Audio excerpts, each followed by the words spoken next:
Hi, Internet. Hello. Welcome to StriderTalk.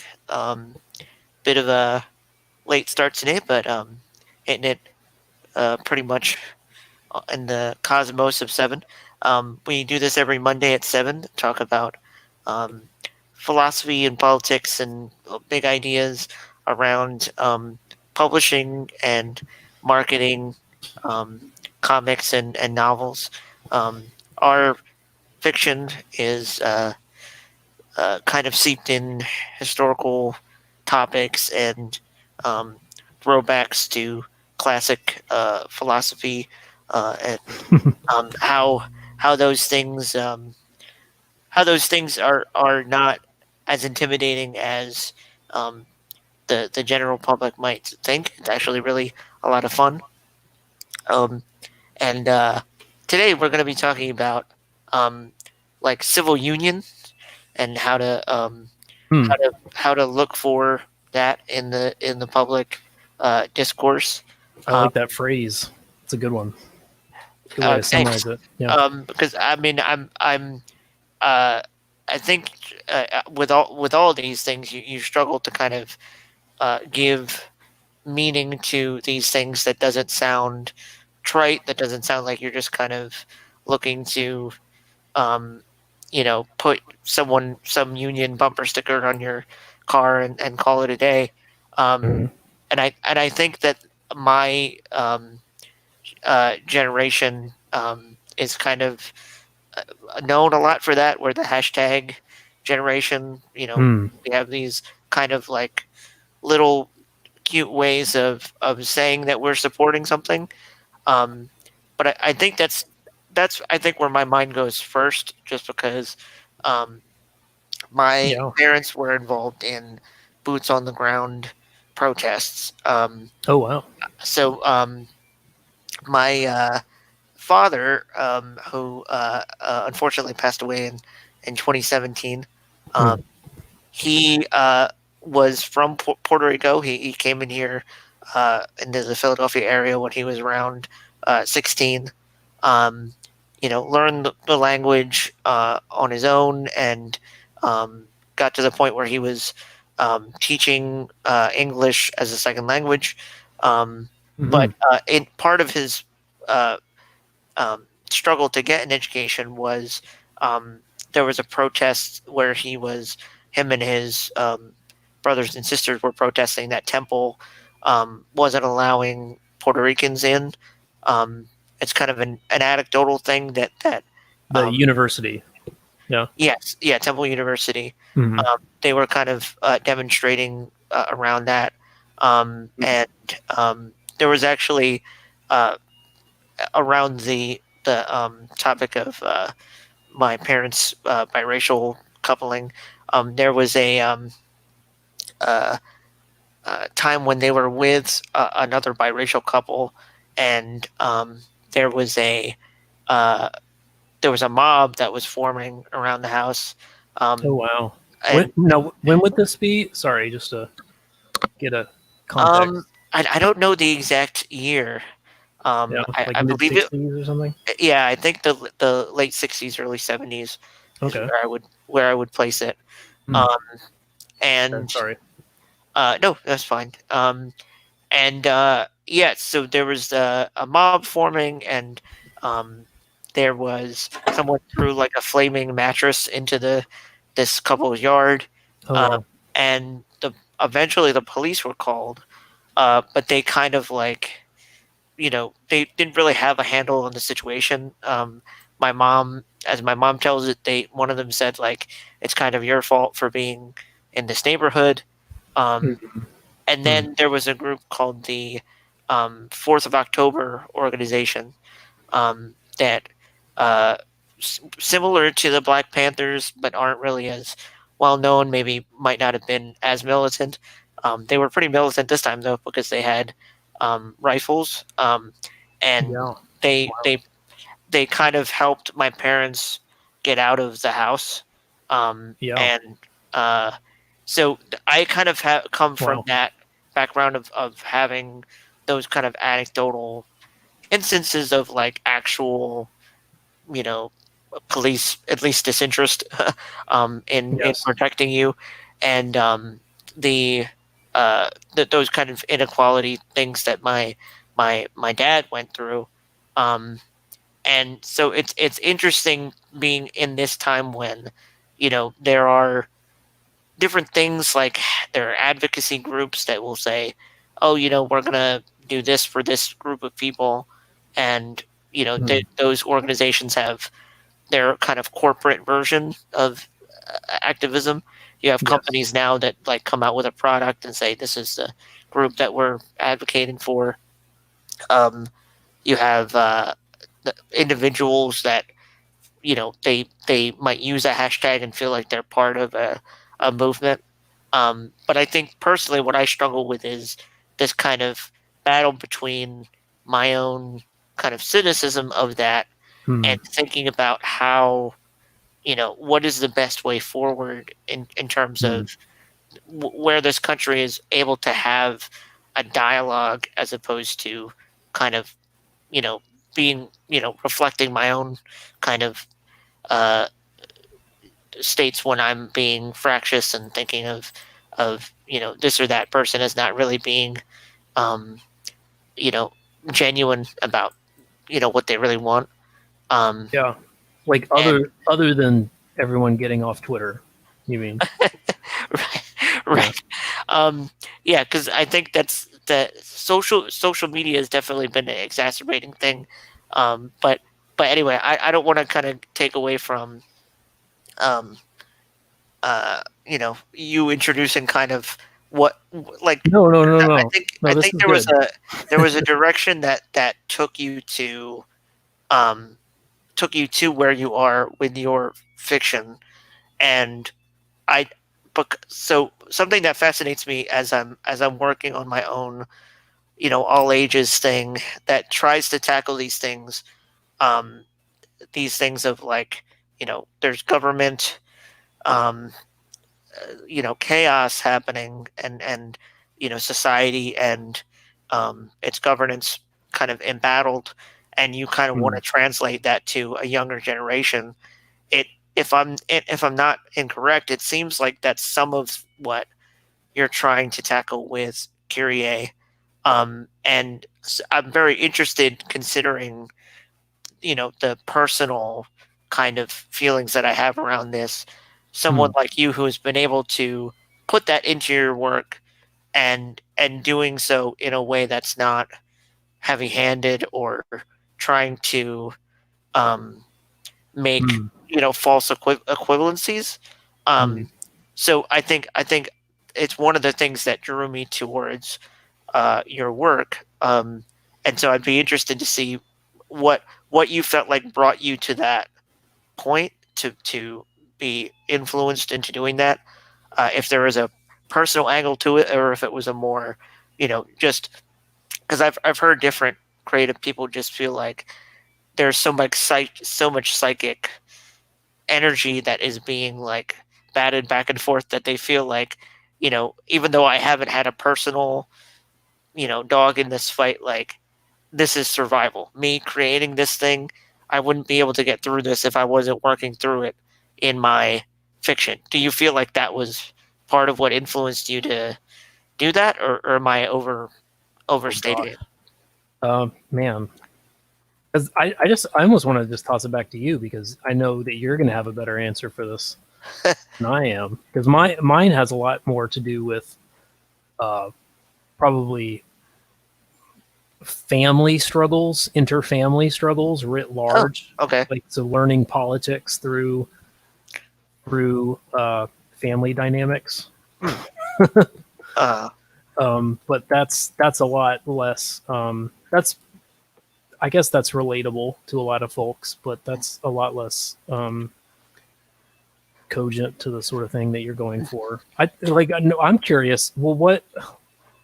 Uh, I don't want you to throw it back to me yet because you were going. That's really fascinating. Your family's history, and I'm curious. I mean, I'm assuming that you've got a reason to write that. If you're not creating, that you feel like you're missing a part of a piece of yourself you know, in doing so. And it sounds like there's a political dimension, or and by politics I mean it sounds like there's a civil dimension, I guess, Right. that Yeah. you're exploring. I, So, I think it's I'm grateful that you're interested. I think because a part of as a creative person, what I'm going through is the fact that like I poured a lot of my own personal the way that you're kind of talking about Kyrie as being kind of like pouring out more this personal dynamic as a stand-in for different tensions that are more, I guess, abstract. Um, mm-hmm. I kind of went through with Cain and Abel, where Hmm. um, I could kind of feel that there was a victim mentality roiling underneath the surface of my own heart, Yeah. like being somebody that is disabled and Mm-hmm. having that historical thing to look back on as um, I come from this um, kind of Yeah. fractured um, you know relationship between the government and my folks, um, Mm-hmm. and so I think part of what influenced me to look into um, and target like young adults with a very embattled narrative around that was more akin to like American Psycho or Hmm. Breaking Bad, um, Mm-hmm. was to kind of show that like these you're being given the seeds of something that you may not have like planted. There's something that's um, that you need to kind of deal with inside of you, Hmm. and well, I guess I shouldn't say I struggle. I think um, Randy Alcorn has kind of helped me see that a lot of the philosophical, um, heritage that we have Hmm. um, is based around I think it's called dichotomism. Um, Hmm. and I personally, I feel like there's um, we have this tendency to think that the heart and the mind are two different things. Hmm. And it's part of what influenced me to make this channel something that is about making these things that are political and seem abstract be able to um, coexist with the heart. And one of the Oh, things that cool. has influenced I me love to that. have thanks to have Kaiju Kid as that's the all ages book that I'm uh, working on right now, uh, at a very outline level. Um, I wanted to get right this idea that and it kind of stems from the verse, God hasn't given us a spirit of fear, but a power, love, and sound mind.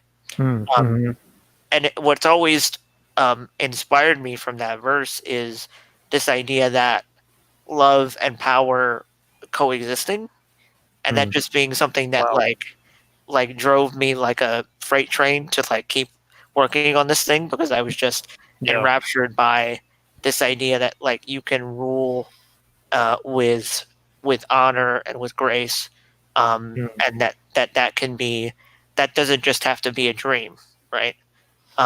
That's something that can actually be real, and that Wow. and that will be real, um, and so it's um, it's it's been interesting trying to integrate um, different concepts that I have, knowing that I don't have anything completely and totally right, and kind of wrestle with those things with these characters. But I feel like that's one thing that we share is that we're interested in having those different personalities kind of duke it out within the things that we're working on. Does that sound like something that you do? You kind of have like different voices that talk to each other and are trying to work things out? Oh yeah, definitely. And um, there can be I mean, there's a selfish component because stories are how we interpret the world in a lot of ways. Uh, I mean, in a very real sense. And so, me trying to understand my world means I need to tell stories about it, and I can just do it the normal way, or I can be a weirdo and actually write fiction stories. But trying to think how to add. I mean, you're going a really interesting direction. Uh, hmm. Well, I think maybe what might be helpful is thinking of Yeah. people that we look up to that involve these things as unilateral actions, like working on their fiction is like an extension of their worldview. Um, Hmm. it seems like, you know, there might be authors today that challenge us to be suspicious of that and think that there's an ulterior motive. But as you're Yeah. saying, that there might be a little bit of browbeating, because there is always that drive to uh, discover the undiscovered country that we all want to have. Hmm. And maybe, we are too ready to kind of say, hey, you're kind of stumbling in your lens with that thing. um, but I personally, C.S. Lewis was a major influence with me, with like Yeah. going back and forth between his fiction and his essays, um, Of and course. looking at things like, that decisions can universally be moral, and that you don't have to necessarily uh, you know um, make some kind of compromise where this is like a utilitarian decision that I'm making just so that, you know my my kinfolk can eat, and that and I can separate those things from being a good person and from doing the right thing. Um, Hmm. but but anyway, I Well. feel like Hmm. I tend to be um, I tend to I think sink into that dichotomous thinking of, well, this is a heart decision, this is a head decision, and um, and maybe that's me projecting that like I need what C.S. Lewis talks about, because he's very good at um, talking about what he actually. So I was working on an essay recently for the ThinkSpot account. For Hmm. those of you who don't know, we have a account on ThinkSpot called StriderCo. Right now, it's ThinkSpot's in beta. So if you want access, you're going to have to hit me up or Matt up, and we can help you. We just need your email so we can follow each other in DM, if you want that. But it's a competitor to Patreon for those who aren't aware that Jordan Peterson started. Um, so yeah, so so I'm working on a story that came to me through um, this little like research rabbit hole I went on. Um, there was a creator, Anthony Padilla, who was doing interviews with different like subcultures, like internet subcultures, Oh, and interesting. Yeah. one of those was people with dissociative identity disorder. Um, Hmm. and it went viral, even in comparison to his other videos. I think about 4 million views on it, and Wow. there was a creator that some of you probably know by now, named Trisha Paytas, who um, all of a sudden, after that video came out, she had dissociative identity disorder, Hmm. and she did a couple different videos.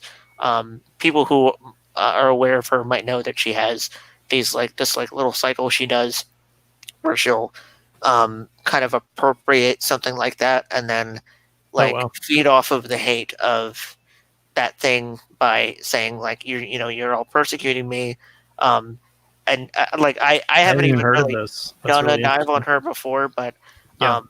one of those kind of um, personalities that kind of gets under my skin, especially because it is targeting people that are already struggling with something very real and very uh, you know deep seated in their lives. So, Yeah. but one thing that it kind of reminded me of was um, C.S. Lewis had this essay about something he called Bulverism, Hmm. where he said basically he eventually I'm going to write a story. He said about Ezekiel Bulver, whose mother um, refuted the Pythagorean theorem by saying to her husband, who was talking about it, that you just say that because you're a man, and Hmm. uh, Ezekiel Bulver saw this and realized that you don't have to prove that you deserve to be in an argument. You just have to say enough things about the other person being wrong. Um, Yeah. and Fair. Yeah. so Of it's reasons. Yeah. right, and so it's so I think interesting that he and I've kind of been circling this, and I'll probably have more to say about it later. But it Hmm. seems like there's a lot of like people have taken.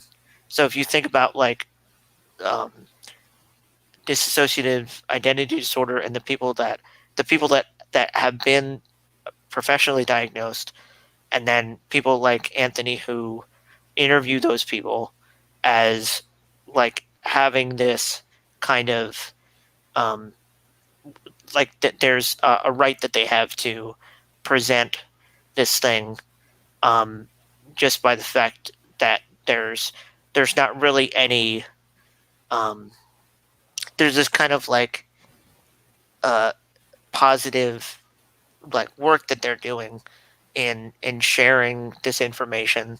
Yeah. And they're clinically diagnosed, and uh, Right. yeah. There's Um, no. Yeah. Sure. and so and then you have the people that have this weird idea of like falsification where Hmm. there's this um there's this weird recursive loop that they fall into that's very sociopathic in my estimation. That's like you because you're putting hate onto me, that means that you're wrong. Like you're being Yes. negative, and there's no kind of end to that cycle.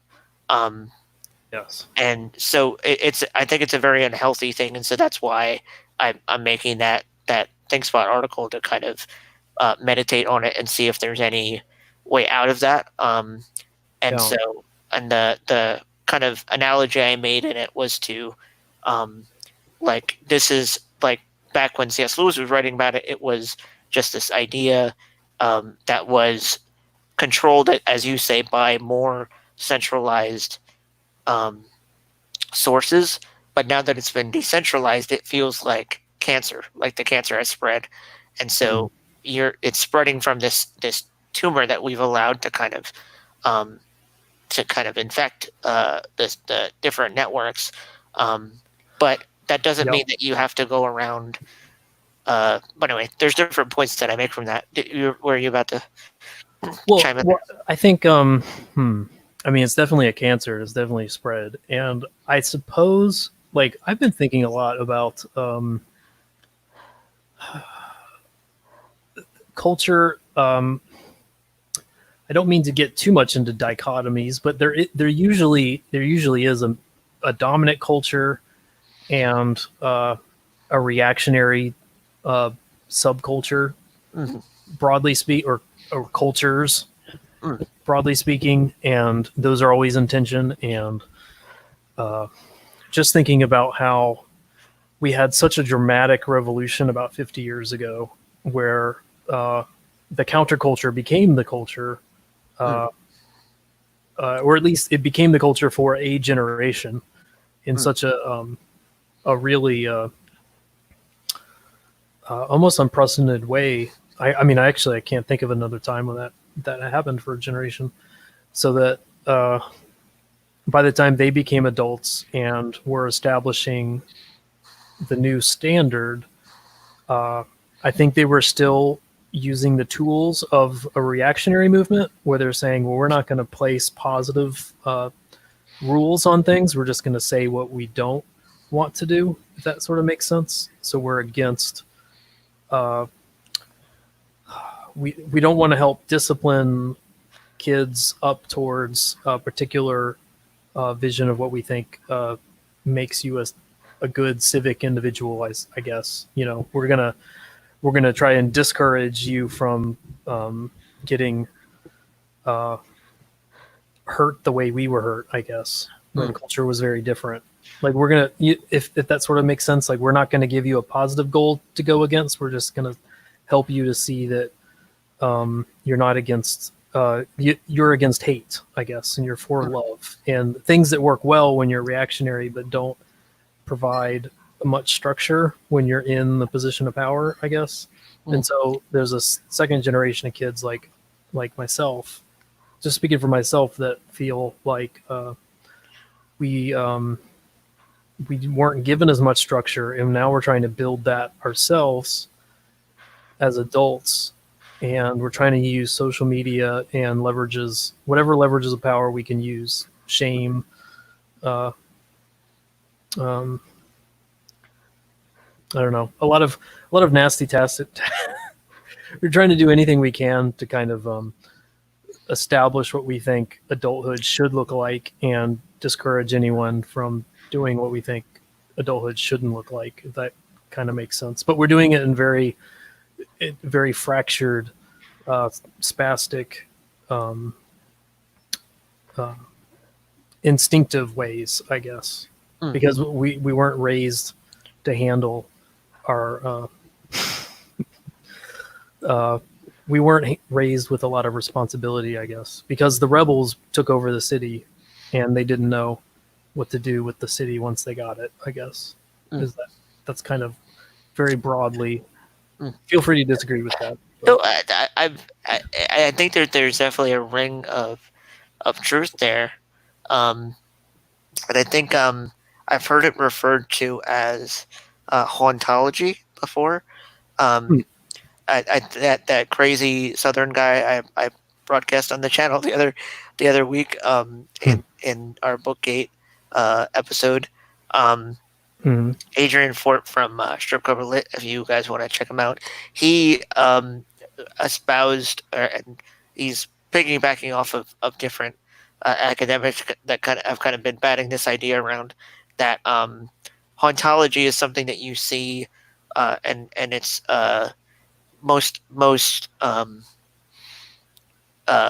obvious in things like everything from like Hamlet to The Lion King, where there's a ancestral character that is represented often in kind of like a deified manner, and they're speaking to a past gone by that has some wisdom to impart, and I think that there's this feeling like that that there is something valuable, and depending on your mileage, you can kind of have the feeling that there's something that you can think more like I guess somebody like Tolkien, who had this kind of like things are going to progressively get worse, and then you have that catastrophic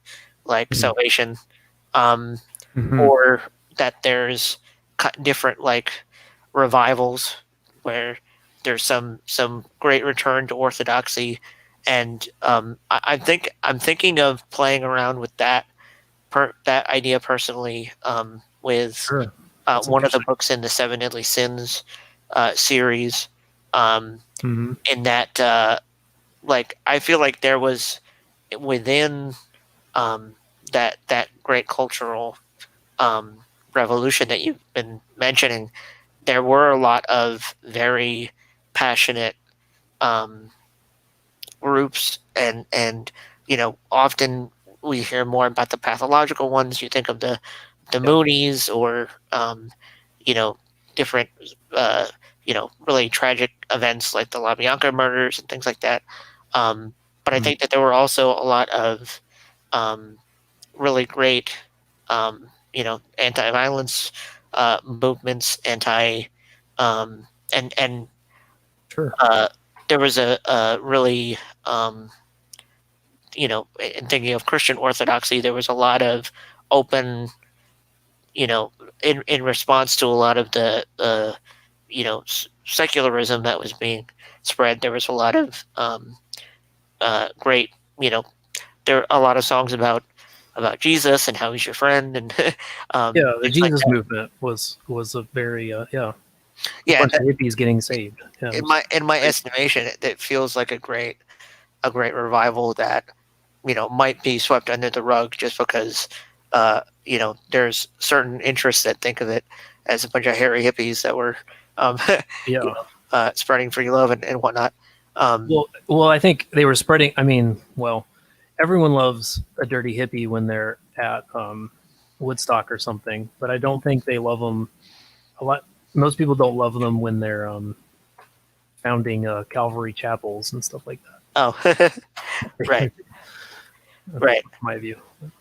And I think that that's something that I'm I'm kind of starting to see in terms of where before I might have only been interested in a kind of like personal orthodoxy and orthodoxy of one, um, that Sure. you know um, I'm now starting to see and investigate different um, you know uh, resources out there where you can kind of see, you can test the barometer of um, um, what's going on out there in Ooh, terms of interesting. orthodoxy. I Um, think a lot of people want that. That's kind of the thing they want. They want to feel like they're fitting into a legacy mm, now. I think, which is no, that's very a good way to healthy, put it. Yeah.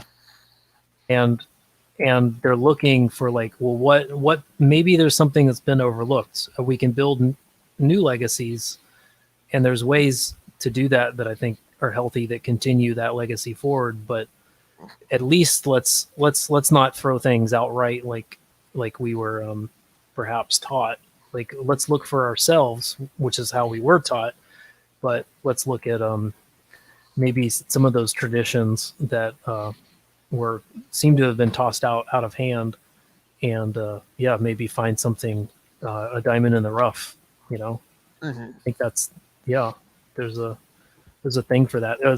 In the fallout, at least in my circles, there's been a lot of this going in every particular direction. People going to Eastern Orthodoxy, Roman Catholicism for these reasons. Hmm. There was a young, restless, and reformed movement about 10 years ago Oh, right, right. from kids falling out of, uh, I mean, because mainstream, I guess the, hmm, how to not throw things, I don't want to be too simplistic, but I guess where mainstream church, kind of boomer church, had been going up until the 90s was going in a particular direction that was more influenced by American uh, kind of economic salvation kind of terms than Mm. anything else.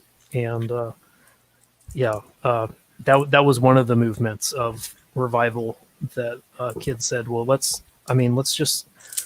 I've heard a lot of terrible things about John Calvin. Let me just go read them and see if it's true. And some people believed that it wasn't as bad as they were told. So Mm. anyway, that's just throwing that in there. Oh, yeah. And I think that the you bring up some um, interesting points in terms of legacy and challenging, because I think we all want there to be a healthy way to challenge um, the legacy, because I think Yeah, um, sure. Because we you want to be a part of it, which means that you get to contribute to speak. You get to a vote in the assembly too. Mhm. You know, that's what being a part of it. That you're not just a slave of it. You're actually helping it. You know, so you're part of like a factor within it. Right. And I think that it's what makes like things like the Fellowship and Lord of the Rings so attractive Hmm. is that you have all these interests that have their own kin and um their own personal demons that they're dealing with, but Hmm. they unite for a common goal. Um, Yeah. and I think it's something that um, certainly more aware of now in my fiction, where Cain and Abel was certainly like a young angry man's uh, novel, Uh-huh. where Sure. I was working through uh, a lot of this vitriol that I had for.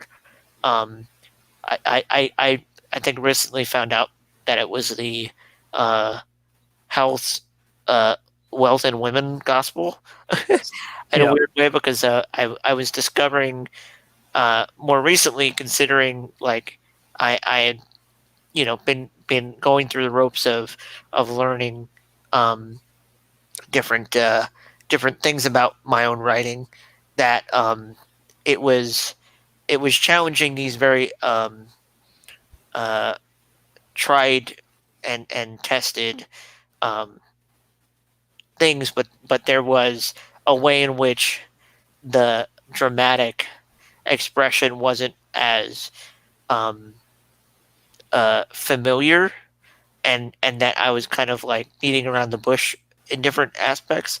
And Hmm. I think certainly, like I think one way in which we might not have been had you met me in college, that I'm more along the lines of with now, is that you want your characters to have you know their strong personalities, but they can't just you know um, pass each other in the woods. Like they have to be in a fellowship.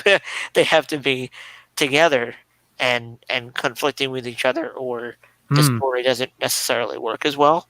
Wow. Um, and I like that.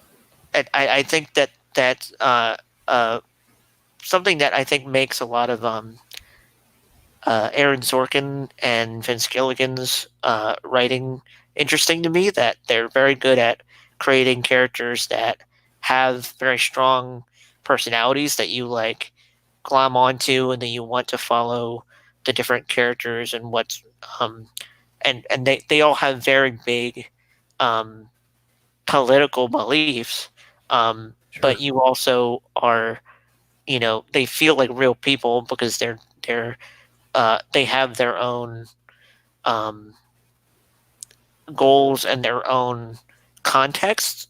And they're Yeah. both like they both kind of write uh, like Sorkin with big prestige drama, and some of it legal, some of it uh, military, um, and um, a lot of I feel like a lot of Gilligan stuff, especially now with Better Call Saul, it's like they feel like fantasy stories just because they're so rich in world building.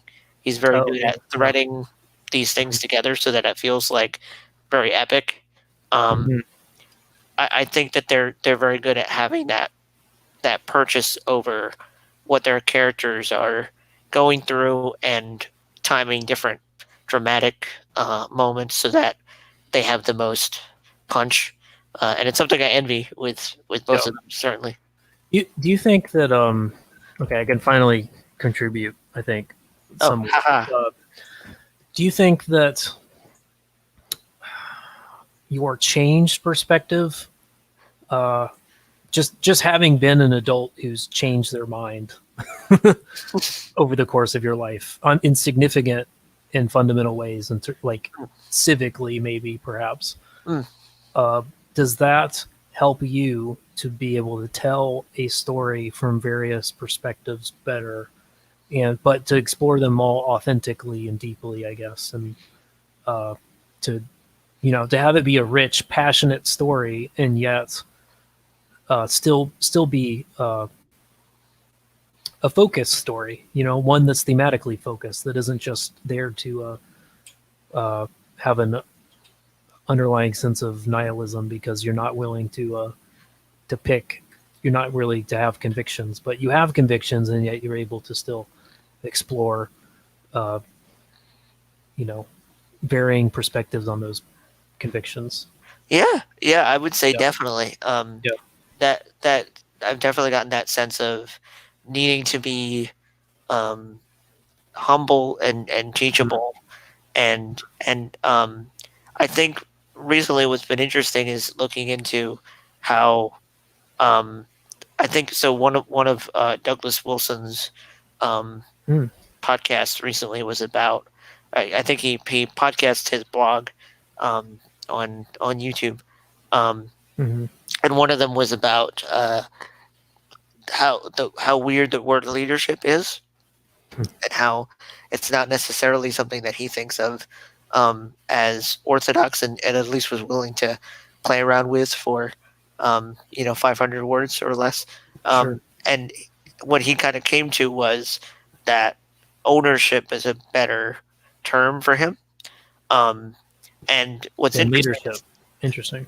Yeah, and I think it's been something that has um, convicted me to think of the fact that you um, are not necessarily just this image of yourself that's standing forward as kind of like a 2001 obelisk that that change like evolves on its own, and doesn't need to have any kind of like um, permeability, um, yeah. and having that be what you think of as getting your work done, and making for there to be more peace. And I Oh, think that's good.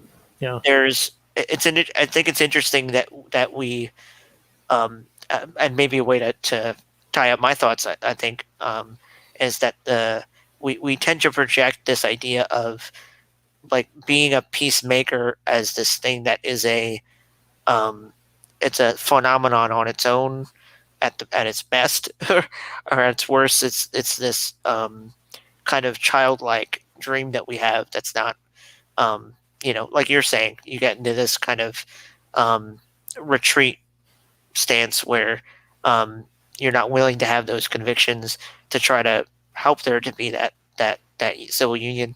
Yeah. But I think Yeah. ownership allows you to think of, this is mine. I have some power in this situation, and there's a way I can exercise that power in a loving and um, Oh, I in like a that. way that is honorable.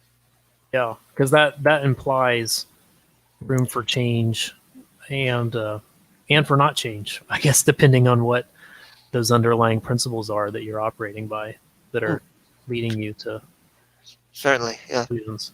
Yeah, that's nice. Well, that's good. I don't I don't always agree with him, but when I do agree with him, I feel like I agree with him in big ways. he, he will. He I will. would agree with that as well. Yeah. Yeah. Yeah.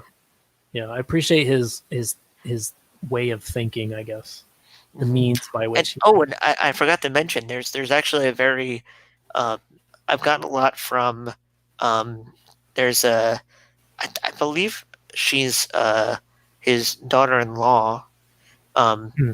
Rachel Jankovic, has been doing she's been promoting a book called Yoo-Hoo that is about Mhm. kind of that dichotomism stuff I was talking about before, um, Oh, and neat. about exercising that in motherhood.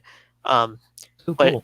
it's been interesting to see how um, she thinks of that kind of ownership for a mother, and seeing how there this kind of like, your children are killing you, and there's this kind of like, you need to find that um, that you time that you deserve as a mother is actually very stifling, is kind of her take on things.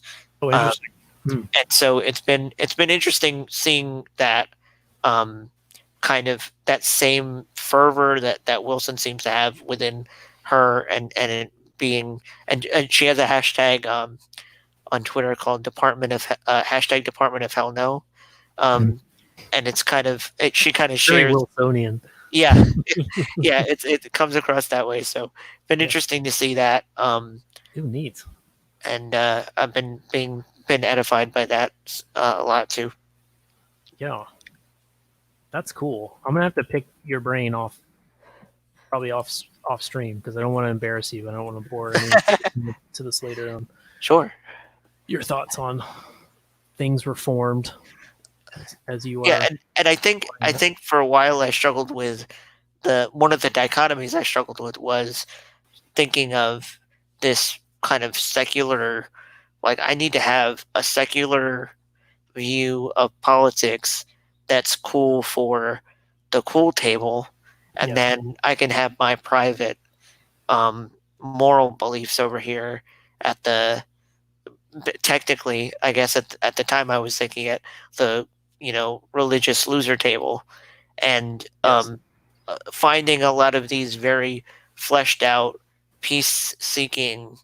I guess a good example in Wilson's support is the Brown and Tan was a book that he published back in the 90s. He was Mhm. under the impression that the anti-abortion uh, movement was getting so uh, tense that he was thinking that there would just be mass murders, and like it was going to get out of hand.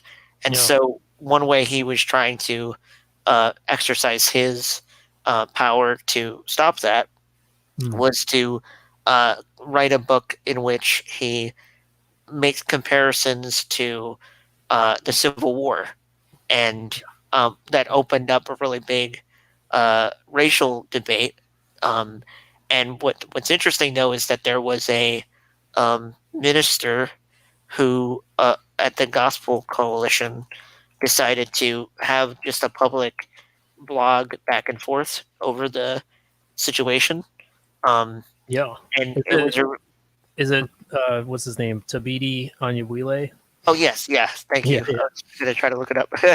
I um, figured the fact that you weren't saying it, I was like, I'm gonna give it a shot.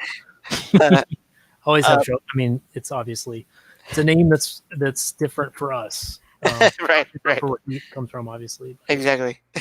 um, but it was nice to see that there was uh, uh, a real uh, dialogue around this complex issue, and that they were both Yeah. being really conciliatory and trying to see from the other's point of view. And Yeah. I think that type of thing is what I want to be happening. And Yeah. I think that in our heart of hearts, we all kind of want to see. Yeah. Very much so. Yeah. But anyway, so I feel like I've taken up enough time. If you Oh, want to, that's beautiful.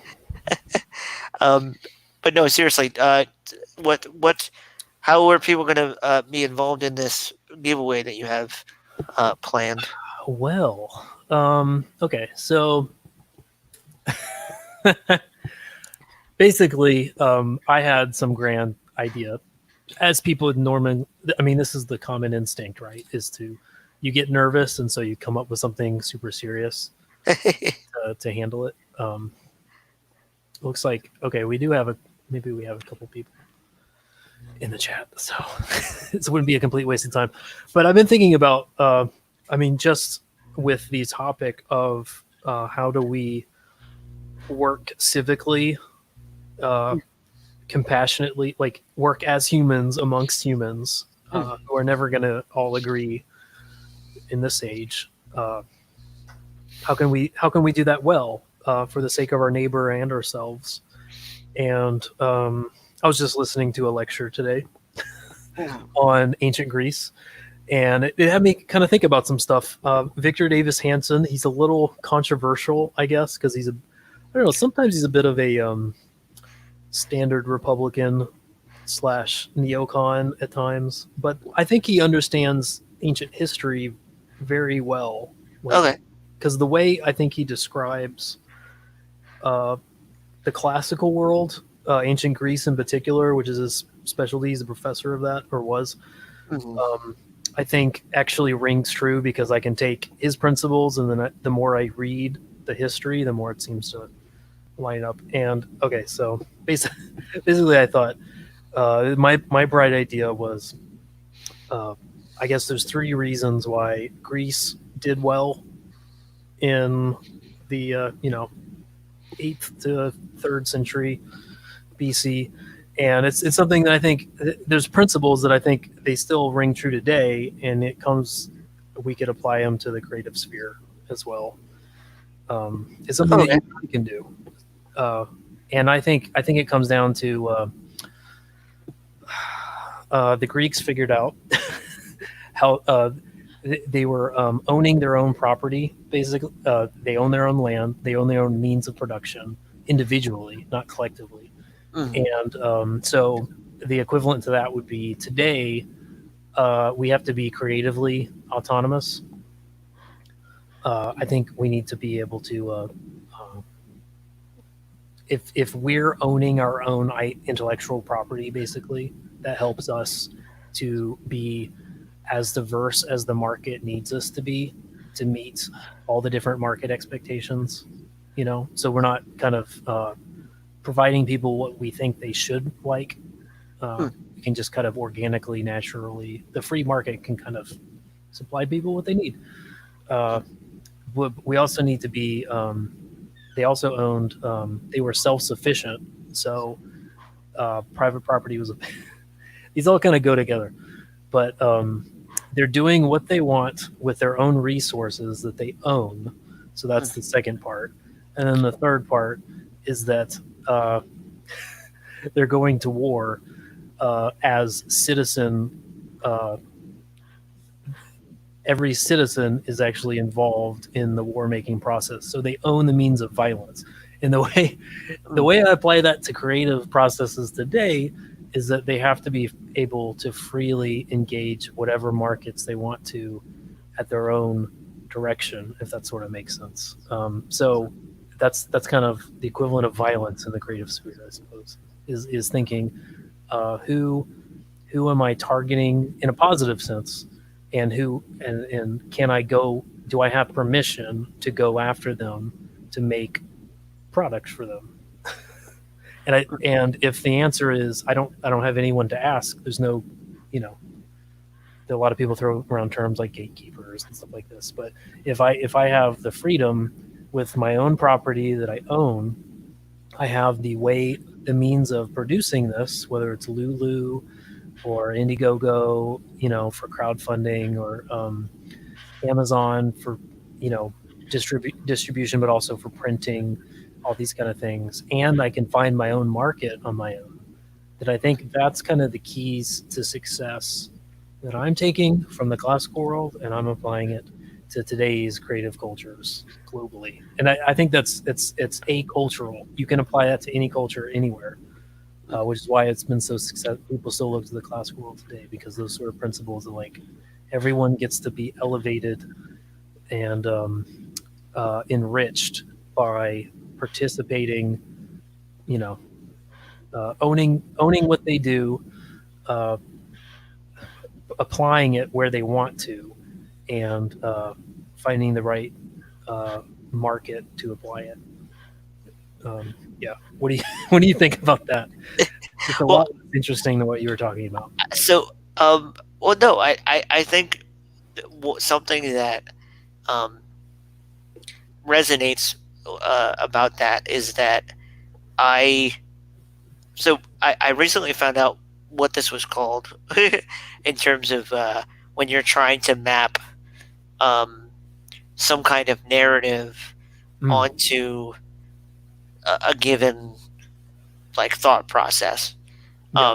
And so Lynch of Twin Peaks fame um, had this kind of very convoluted um, message in things like Twin Peaks, and I watched like a 3-hour documentary on YouTube of this guy like decoding what he thought Twin Peaks was like quote unquote about. Yeah. Um, I wasn't, excuse me, necessarily as impressed maybe as he might have wanted me to be Sure. by Yeah. the end of that 3 hours. Yeah. Um, but it what it did educate me in was the fact that um, there are certain creators that have kind of what you would call metafiction.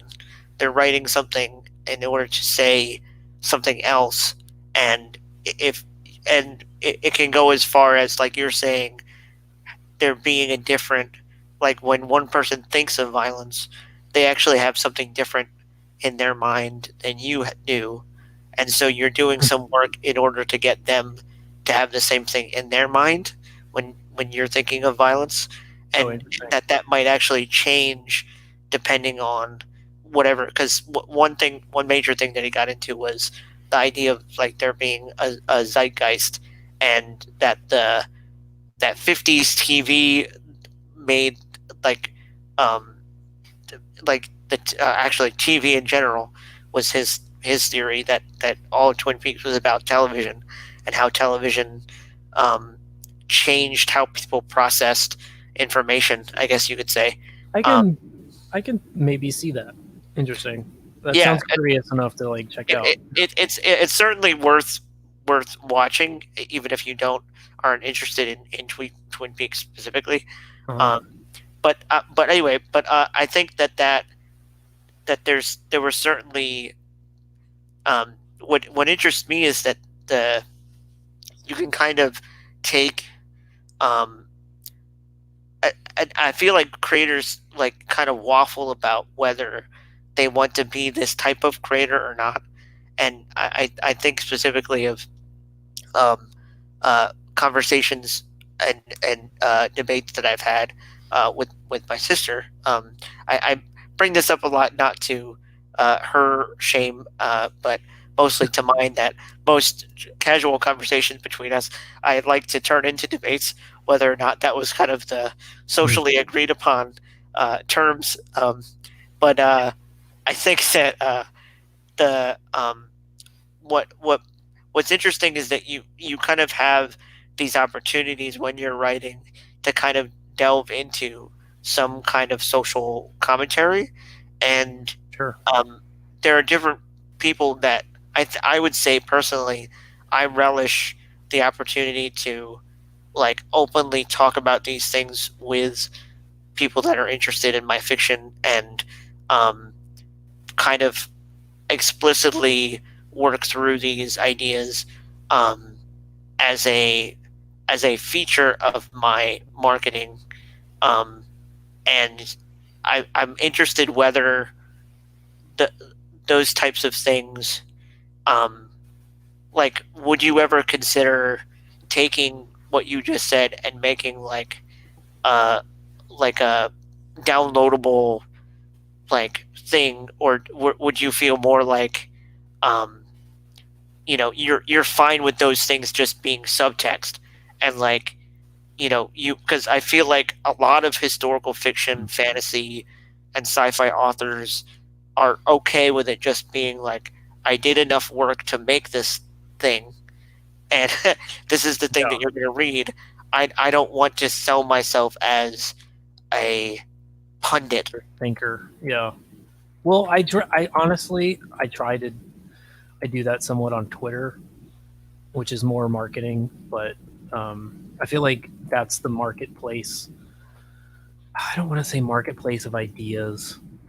We've never said that before, and I'm trying to avoid saying it, but there may be something to that. Where I mean, you're trying to sell words, quip phrases that provide some sort of thought, and so I guess the ephemeral sphere of Twitter would be where I think about doing it. But I don't know. I don't know where people consume stuff deeply. Uh, I don't know. Maybe Jordan Peterson's social media thing. Uh, it sounds like you're having success there, so maybe that's a place to actually try. Yeah, actually, that might be a good channel if it's something that you find yourself coming Mhm. to. Because like I think for a little while there, I would do. opinion pieces and put them out there onto a blog, and then just kind of like peter out and not feel like they were being engaged with, Oh yeah. or or I would get into a cycle where I would think like, well, I'm not, my main thing is to sell fictional words, not these real words that you know are existing. As I said before, like I had that dichotomy of the secular and personal space, um, and so Mm, I feel like um, there I want to um, maybe have more of a like with ThinkSpot have a place where that stuff can live and serve people that want to be engaged with that. Um, and as you've mentioned before, like you are thinking of how there are places like Twitter where people are interested in concise information that is like punchy, and that yes. they want kind of like a little bit of a lower resolution version of your grandiose thought processes, um, Yeah. and it's interesting seeing what things get rewarded as you try to work out you know a higher resolution version of your actual day to day um, you know thinking juice. Yeah. um, I've probably forgotten what that's like. I can't remember. I don't know, like Blogspot, 2008 maybe was the last time I mm, thoughtfully engaged on that level. So I don't know. Yeah, maybe early Facebook. yeah, because I see a lot of print and novel authors talking Mhm. about like they do blog tours, and like I lean towards what you're saying about like about there when you find that group that you correspond with, um, there's this kind of feeling like this is the right amount of words that I like to put out, and there's this kind of like, because I feel like that with the YouTube community and with Twitter, um, it would Mhm. be kind of weird to um, mince uh, mince words with you know a blogging uh, format, if there's not going to be that engagement from the people whose opinions you actually value. Um, Yeah. but, Well, that kind of goes back to what I suppose I was thinking about with these whole like three classical ways for success. I think because like if we feel like we're stuck, uh, where there are people in the world who would enjoy our ideas, but we literally can't find a means to engage them. That'd be one way where we're going to experience the opposite of success. You know what I mean? Like we have the means of production in our hands. Personally, we have these, free to use platforms. We have a very decentral, like everyone's coming up with the content that they want. They're not being told what to put on those free to use platforms, but it's hard to find. I think the market's always the hardest part, I think. But if we feel like everyone is only going on social media for one particular thing, then uh, providing them something other than what they're going on to get is not. You're probably not going to change hearts and minds. You're probably just going to get muted, or uh, people people are going to find what they want, because they're free to leave. So, yeah. yeah, there's varying risks that you kind of put yourself Yeah. into, Tricky. and I think that's that's a nice place to kind Yeah. of Sure. uh, wrap up. I think it would be interesting at some later date to continue more of this discussion, because I think we came up with a lot of interesting um, Yeah, I think so. nuances there that I think deserve more. more uh, more yardage um, to go down. Um, Yeah. I, I usually come up with such great transitions. And that was No, not the best one. uh, fine by me. Yeah. But yeah, this has been a good it's been a good chat. I mean, as usual. And let's keep the conversation going, I guess, on Twitter. all right, all Yeah. right. And thanks, Spot. Oh yes, yeah. I'll try to keep. I'm not very good, as we've discussed with um, the transition to social media and how distracting that is. Um, with seeing where the direction is with the site, and I think especially recently that there's been a lot of uh, discussion about how how COVID-19 and everything's going to affect it. Um, Oh yeah. but hopefully, that's something that we can continue to share with Hmm. people listening here about where that's going to go. Um, but otherwise, what are you up to? What do you kind of want to leave people off with? Yeah, just if you can tell me online what my three opinionated reasons are for why Greece succeeded. Those are the three reasons of uh, self sufficiency, self autonomy, and uh, I don't want to say like owning the means of uh, the means of attack, going for the right target audience. Mm. Then I'll get you I'll send you a sticker in the mail. And yeah, and back my Kyrie book too. We're on. I think this week is the final week of me giving away the PDF version that I've been doing each week. Uh, so the whole book in sections. This is the fifth section, and I think I'm going to withhold the epilogue. Been thinking a lot about this, and I want to leave something for the when it's physically in people's hands. So there's going to be some interesting surprise reveal content, but I'm going to leave those pages out. But everything else you'll be getting today, tonight, and yeah, we're 80% funded and we're going along strong. So shouldn't be too long before we're at 100%, and then we'll be printing and putting books into your hands. All right, and this is Kyrie. Wanted to show off some of the Oh, art thanks. before we head out. Um, really brilliant, brilliant work here. Um, and Oh, thanks. How about where also, can people find your stories? yes, yes. So after you're done supporting Kyrie, you can also doo, doo, doo, doo, doo.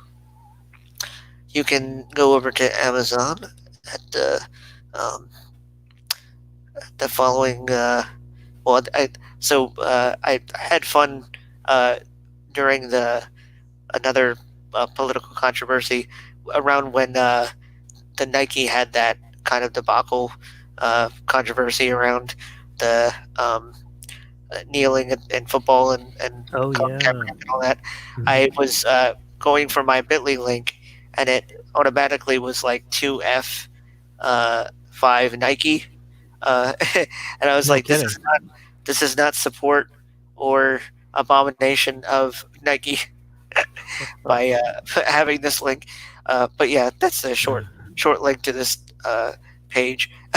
But yeah, Cain and Abel is uh, as I said, a kind of transgressive uh, coming of age story. It's kind of the anti Fault in Our Stars around Dennis Kane, who wants to cure his own muscle disease, although it also involves romance and betrayal and um, all kinds of high school drama. If you're interested in shows like 13 Reasons Why or novels like The Fault in Our Stars that you might be you know, having a mental backlash with, you might be interested in something like this that's kind of like an anti-YA story. Um, Yeah. and if you're new to Audible, you can get the Audible version for free. And Kindle is currently enrolled in Kindle Unlimited. Um, so for the next month and a half, it'll be free to read if you have a Kindle or the Kindle app. So please check it out and support the Seven Deadly Sins series. That's great pitch, man. I need you to write my pitches. Those are fantastic. I'm always here for copy editing, if nothing else. um, but yeah, thanks for joining us. For those of you who stuck around, um, and we appreciate you following and communicating with us. And um, you know, we're hoping uh, to see you in other streams. It's been fun to pop in on other stuff that you've been doing. I was talking to Ezra a little bit. He wants us to Oh, do cool. some D&D at some point. Oh, um, neat. he's getting some of those things together.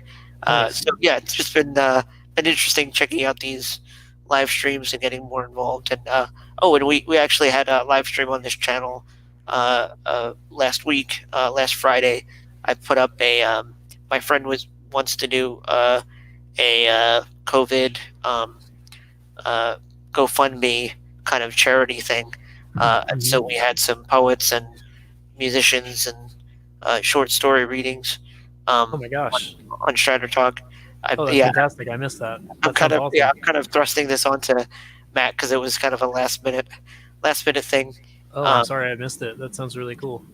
But she's interested in doing more of them. So next week Cool. we're planning on doing another one. Love it. So yeah, so look forward to that, and we'll talk to you guys later. Great. See y'all.